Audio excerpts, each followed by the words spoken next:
इतिहासकार डॉक्टर राम अवतार ने श्री राम और सीता के जीवन की घटनाओं से जुड़े ऐसे 200 से भी अधिक स्थानों का पता लगाया है, जहां आज भी तत्संबंधी स्मारक स्थल विद्यमान हैं, जहां श्री राम और सीता रुके या रहे थे। वहां के स्मारकों, भित्तिचित्रों, गुफाओं आदि स्थानों के समयकाल की जांच पड़ताल वैज्ञानिक तरीकों से की। इन्हीं प्रमुख स्थानों में से कुछ यहाँ प्रस्तुत हैं। कुरई गांव, सिंगरौर में गंगा पार कर श्री राम सबसे पहले कुरई पहुँचे थे, जहाँ उन्होंने सबसे पहले विश्राम किया था। कुरई गांव, कुरई से आगे चलकर श्री राम अपने भाई लक्ष्मण और पत्नी सहित प्रयाग पहुँचे थे। प्रयाग को लंबे समय तक इलाहाबाद कहा गया, लेकिन अब फिर यहाँ का नाम बदलकर प्रयागराज हो गया है। तमसा नदी अयोध्या से 20 किलोमीटर दूर है। तमसा नदी यहाँ पर उन्होंने नाव से नदी पार की, इसी कारण यह नदी रामायण में सम्मान पा गई। श्रृंगवेरपुर तीर्थ, प्रयागराज से 20 से 22 किलोमीटर दूर वे श्रृंगवेरपुर पहुँचे, जो निषादराज गुह का राज्य था। यहीं पर गंगा के तट पर श्री राम ने केवट से गंगा पार कराने को कहा था। श्रृंगवेरपुर को वर्तमान में सिंगरौर कहा जाता है। कुरई गांव, सिंगरौर में गंगा पार कर श्री राम सबसे पहले कुरई पहुंचे थे, जहां उन्होंने सबसे पहले विश्राम किया था। कुरई गांव, कुरई से आगे चलकर श्री राम अपने भाई लक्ष्मण और पत्नी सहित प्रयाग पहुंचे थे। प्रयाग को लंबे समय तक इलाहाबाद कहा गया, लेकिन अब फिर यहाँ का नाम बदलकर प्रयागराज हो गया है। चित्रकूट, प्रभु श्री राम ने प्रयाग संगम के समीप यमुना नदी को पार किया और फिर पहुँच गए चित्रकूट। चित्रकूट वह स्थान है जहाँ राम को मनाने के लिए भरत अपनी सेना के साथ पहुँचे थे। राजा दशरथ का देहांत भी श्री राम वियोग में उसी समय हुआ जब श्री राम चित्रकूट में थे। भारत यहाँ से राम की चरण पादुका ले जाते हैं और राज सिंहासन पर उनकी चरण पादुका रखकर राज्य करते हैं। चित्रकूट, प्रभु श्री राम ने प्रयाग संगम के समीप यमुना नदी को पार किया और फिर पहुँच गए चित्रकूट। चित्रकूट वह स्थान है जहाँ राम को मनाने के लिए भरत अपनी सेना के साथ पहुँचे थे। राजा दशरथ का देहांत भी श्री राम वियोग में उसी समय हुआ जब श्री राम चित्रकूट में थे।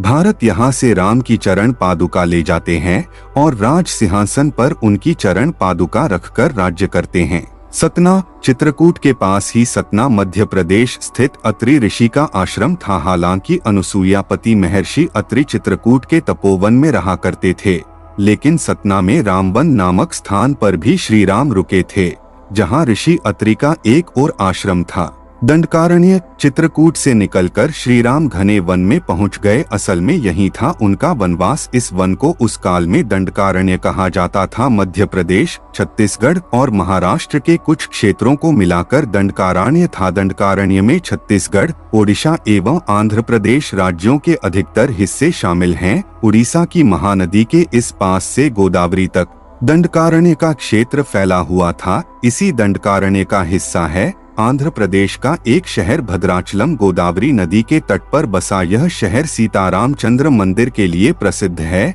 यह मंदिर भद्रगिरि पर्वत पर है। श्री राम ने अपने वनवास के दौरान कुछ दिन इस भद्रगिरि पर्वत पर ही बिताए थे। स्थानीय मान्यता के अनुसार दंडकारण्य के आकाश में ही रावण और जटायु का युद्ध हुआ था और जटायु के कुछ अंग दंडकारण्य में आ गिरे थे। दुनिया भर में सिर्फ यहीं पर जटायु का एकमात्र मंदिर है। पंचवटी, नासिक, दंडकारण्य में मुनियों के आश्रमों में रहने के बाद श्री राम अगस्त्य मुनि के आश्रम गए। यह आश्रम नासिक के पंचवटी क्षेत्र में है, जो गोदावरी नदी के किनारे बसा है। यहीं पर लक्ष्मण ने शूर्पणखा की नाक काटी थी। राम लक्ष्मण ने खर व दूषण के साथ युद्ध किया था। गिद्धराज जटायु से श्री राम की मैत्री भी यहीं हुई थी।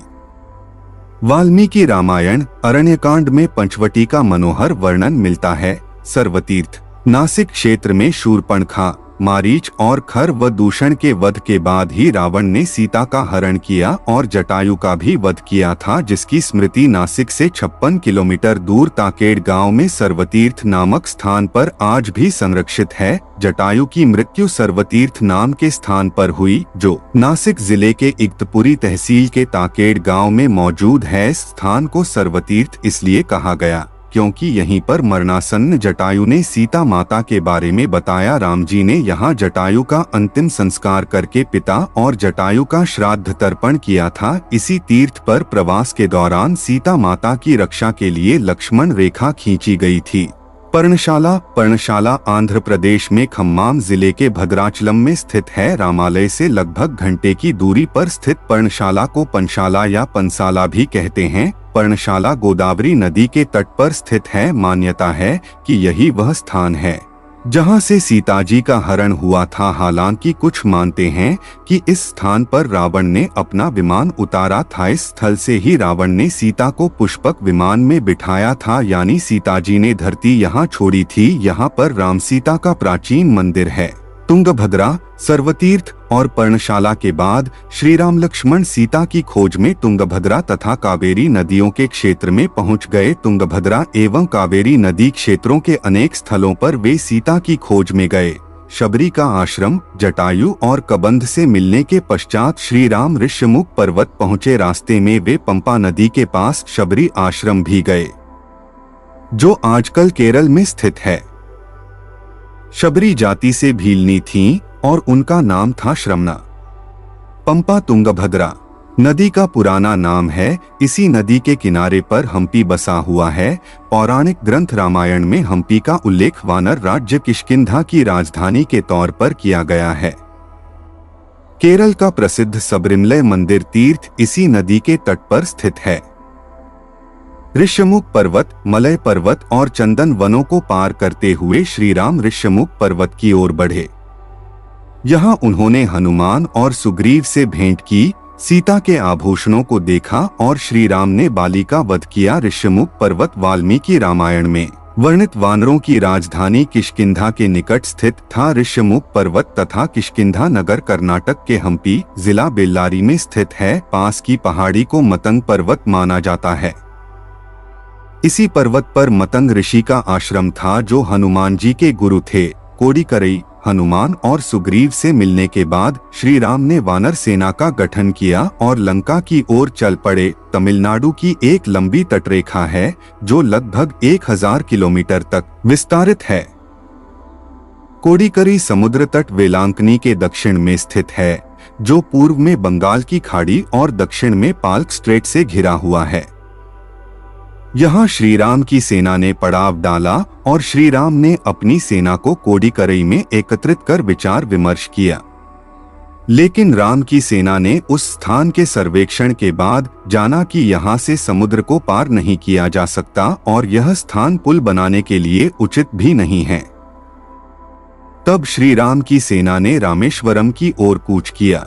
रामेश्वरम समुद्र तट एक शांत समुद्र तट है और यहाँ का छिछला पानी तैरने और सन बेदिंग के लिए आदर्श है। रामेश्वरम प्रसिद्ध हिंदू तीर्थ केंद्र है। महाकाव्य रामायण के अनुसार भगवान श्री राम ने लंका पर चढ़ाई करने के पहले यहाँ भगवान शिव की पूजा की थी। रामेश्वरम का शिवलिंग श्री राम द्वारा स्थापित शिवलिंग है। धनुषकोडी 3 दिन की खोजबीन के बाद श्री राम ने रामेश्वरम के आगे समुद्र में वह स्थान ढूंढ निकाला जहां से आसानी से श्रीलंका पहुंचा जा सकता हो। उन्होंने नल और नील की मदद से उक्त स्थान से लंका तक का पुनर्निर्माण करने का फैसला लिया। धनुषकोडी भारत के तमिलनाडु राज्य के पूर्वी तट पर रामेश्वरम द्वीप के दक्षिणी किनारे पर स्थित एक गांव है। धनुषकोडी पंबन के दक्षिण पूर्व में स्थित है। धनुषकोडी श्रीलंका में तलैमन्नार से करीब 18 मील पश्चिम में है। इसका नाम धनुषकोडी इसलिए है कि यहाँ से श्रीलंका तक वानर सेना के माध्यम से नल और नील ने जो पुल राम सेतु बनाया था उसका आकार मार्ग धनुष के समान ही है। इन पूरे इलाकों को मन्नार समुद्री क्षेत्र के अंतर्गत माना जाता है। धनुषकोडी ही भारत और श्रीलंका के बीच एकमात्र स्थलीय सीमा है जहां समुद्र नदी की गहराई जितना है, जिसमें कहीं कहीं भूमि नजर आती है। नुवारा एलिया पर्वत श्रृंखला वाल्मीकि रामायण के अनुसार श्रीलंका के मध्य में रावण का महल था। नुवारा एलिया पहाड़ियों से लगभग 90 किलोमीटर दूर बांद्रवेला की तरफ मध्य लंका की ऊंची पहाड़ियों के बीचों बीच सुरंगों तथा गुफाओं के भंवरजाल मिलते हैं। यहाँ ऐसे कई पुरातात्विक अवशेष मिलते हैं जिनकी कार्बन डेटिंग से इनका काल निकाला गया है। श्रीलंका में नुआरा एलिया पहाड़ियों के आसपास स्थित रावण फॉल, रावण गुफाएं, अशोक वाटिका, खंडहर हो चुके विभीषण के महल आदि की पुरातात्विक जांच से इनके रामायण काल के होने की पुष्टि होती है। अपनी प्रतिक्रिया व्यक्त करें। रामायण हिंदू धर्म का एक ऐसा महाकाव्य है जिसमें मर्यादा, सत्य, प्रेम, मित्रत्व एवं सेवक के धर्म की परिभाषा का बखूबी वर्णन किया गया है। अर्थात यह भी कह सकते हैं कि रामायण में मनुष्य जाति के जीवन एवं उनके कर्मों का खास विवरण दिया गया है। इसके साथ ही रामायण में रिश्तों के महत्व और उनके कर्तव्यों को भी समझाया गया है। रामायण में भगवान विष्णु के अवतार रामचंद्र जी के चरित्र का पूरा विवरण दिया गया है। आपको बता दें कि इसके पवित्र ग्रंथ में 24,000 श्लोक, 500 उपखंड और 7 कांड हैं। आइए जानते हैं रामायण की संपूर्ण कथा के बारे में, लेकिन सबसे पहले जानते हैं इस महाकाव्य की रचना किसने की। इस महाकाव्य में पति पत्नी के कर्तव्यों के बारे उल्लेख किया गया है और ये भी बताया कि किस तरह पति पत्नी एक दूसरे की जिंदगी में सुख दुख के साथी होते हैं। इसके अलावा रामायण महाकाव्य में आदर्श पिता, आदर्श पुत्र, आदर्श पत्नी, आदर्श भाई, आदर्श मित्र, आदर्श सेवक और आदर्श राजा को भी दिखाया गया है। अभी आपको अच्छा लगता है तो सब्सक्राइबर करो प्लीज। ऐसे अच्छे वीडियो पाने के लिए सब्सक्राइबर करो और लाइक शेयर कमेंट करिए।